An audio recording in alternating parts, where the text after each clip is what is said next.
क्यों?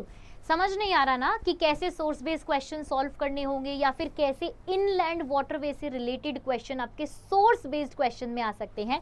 तो चलो इस छोटी सी वीडियो की मदद से समझते हैं कि कैसे आपको एक्सप्लेन करना होगा या फिर कैसे क्वेश्चन आपके एग्जाम में आते हैं।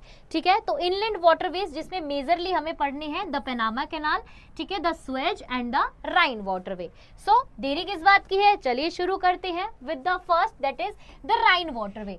अब राइन वाटरवे जो है वो आपके कहां से कनेक्ट करती है, कितना डिस्टेंस ट्रैवल करती है और इस रूट की क्या इंपॉर्टेंस है, यही सबसे ज्यादा क्वेश्चन बनता है। तो एक बार ध्यान से आप इस पिक्चर को देख लीजिए जो आपके एनसीईआरटी में भी दी गई है।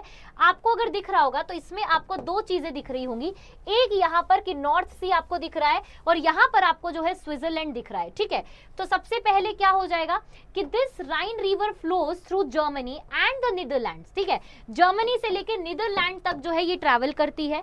दूसरा क्या है कि it is navigable for 700 kilometres from Bessel. Bessel यहाँ पर जो आपको स्विट्जरलैंड में दिख रहा है, जो इसका सेकंड टर्मिनल है, यहाँ से 700 किलोमीटर तक नेविगेबल है।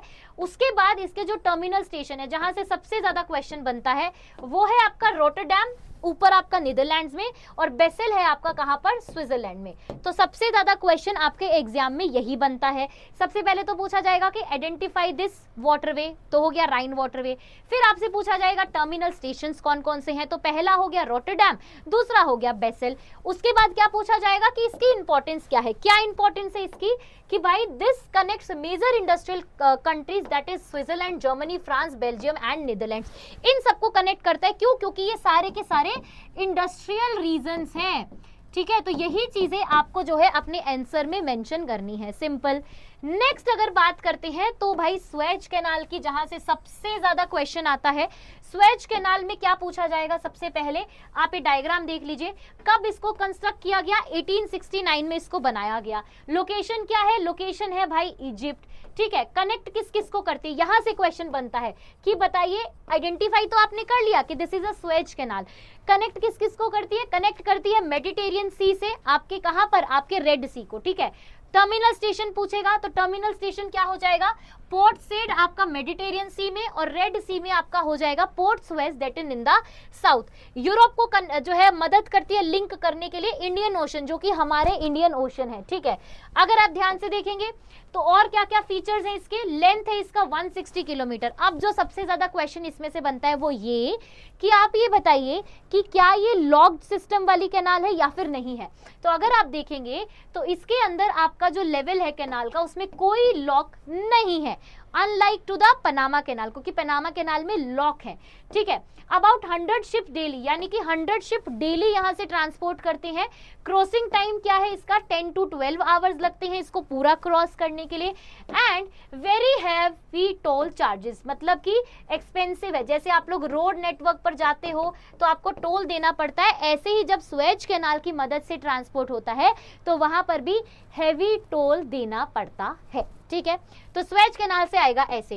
अब अगर पनामा कैनाल की बात करेंगे तो यहां से कैसे क्वेश्चन आएगा, सबसे पहले आपको ये डायग्राम दिया होगा, पहला क्वेश्चन वही रहता है सिंपल कि आइडेंटिफाई दिस वाटरवे, तो आपने आइडेंटिफाई कर लिया। उसके बाद जो दो चीज आपको यहाँ दिख रही होंगी, एक ये कि एक तो आपको अटलांटिक ओशन दिखेगा, ऐसे ही आप पहचान पाएंगे, अदरवाइज नहीं पहचान पाओगे।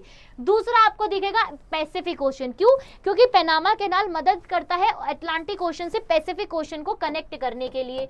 अब सिंपली देखिए कनेक्शन है। ठीक है, ईस्ट में आपका हो गया अटलांटिक और वेस्ट में हो गया Pacific Ocean. Build across the straits of the Panama. ठीक है, किस किस के बीच में, between your Panama City and Colon. ये देखो यहाँ पनामा सिटी और ये आपका कोलन, इसके बीच में रन करती है। ठीक है, किसने इसको कंस्ट्रक्ट कराया था, सबसे important question, constructed by the US government. US government ने इसको इसलिए कंस्ट्रक्ट कराया क्योंकि उनका बेनिफिट था इससे, सिंपल सी बात है।